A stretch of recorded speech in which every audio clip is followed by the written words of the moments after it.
तेज प्रताप यादव कह रहे हैं कि वो महुआ से इलेक्शन लड़ेंगे। पहले ये कह रहे थे कि अगर आरजेडी टिकट देती है तो लड़ने के लिए तैयार हैं, वरना निर्दलीय लड़ेंगे। देखिए, एक बात सुन लीजिए। तेज प्रताप के बारे में हमारी पार्टी से हमसे आप रिएक्शन मांगते हैं, तो तेज प्रताप का दो रिश्ता है। एक रिश्ता ख़त्म हो गया। एक रिश्ता है कि हमारे जो राष्ट्रीय अध्यक्ष हैं आदरणीय लालू प्रसाद यादव और राबड़ी जी उनके बेटे हैं, उस पर हम कोई कमेंट नहीं कर सकते हैं, समझ गए।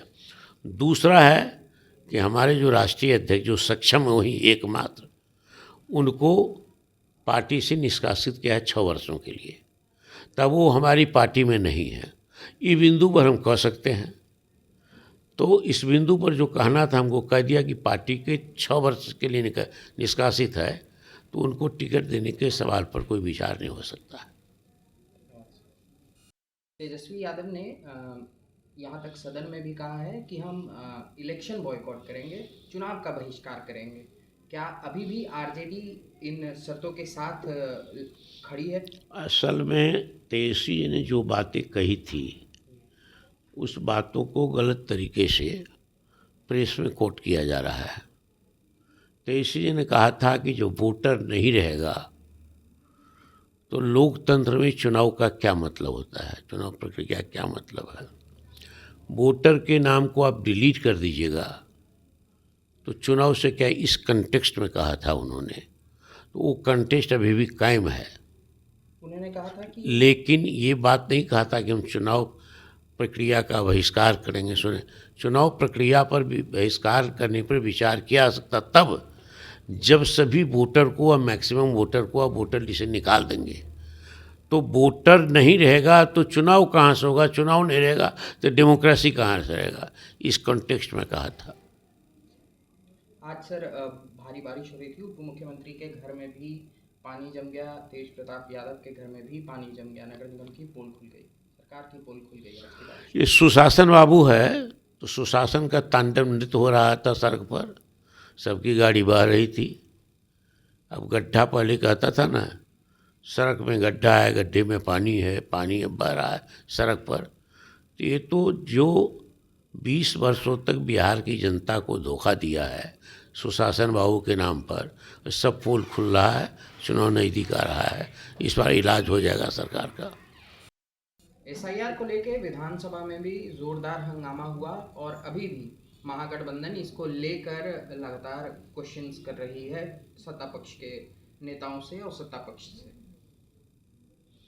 एसआर का तो विरोध है ही, हम लोग विरोध करिए रहे हैं। तो वो तो अभी आज सुप्रीम कोर्ट में भी हमारी पार्टी ने और दूसरे लोगों ने जो याचिका दाखिल की है, तो उस पर आज बहस अधूरी रही, कल भी बहस होगी। हो सकता है या तो कल सुप्रीम कोर्ट अपना निर्णय दे दे या फिर कुछ उसमें परीक्षा करनी हो तो आगे डेट बढ़ेगा।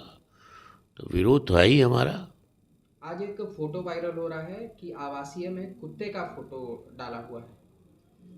देखिए, इस सब पर तो जवाब देना मुश्किल है।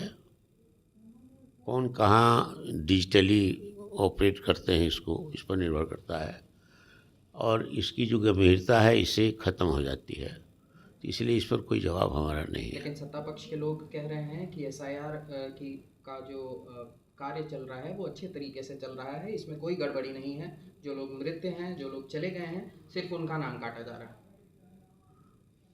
जनवरी 2025 में 7 तारीख को हर इलेक्शन के पहले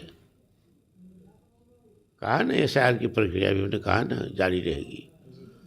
तो हर इलेक्शन के प्रति, चाहे लोकसभा का चुनाव हो, विधानसभा का हो, वोटर लिस्ट का सर्वेक्षण होता है।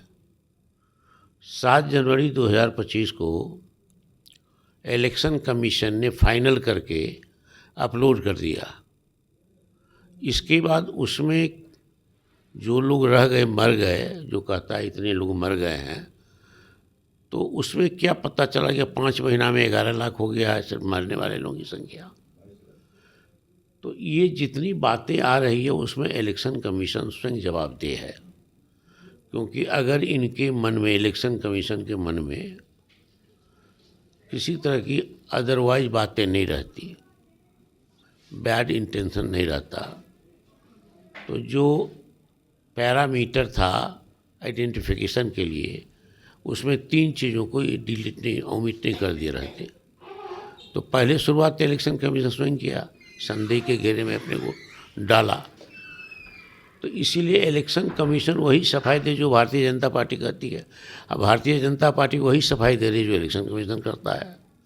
इसीलिए दोनों का संबंध है। जो बीजेपी और एनडीए चाह रहा है वो विशेष गहन पुनरीक्षण अभियान चलाया गया।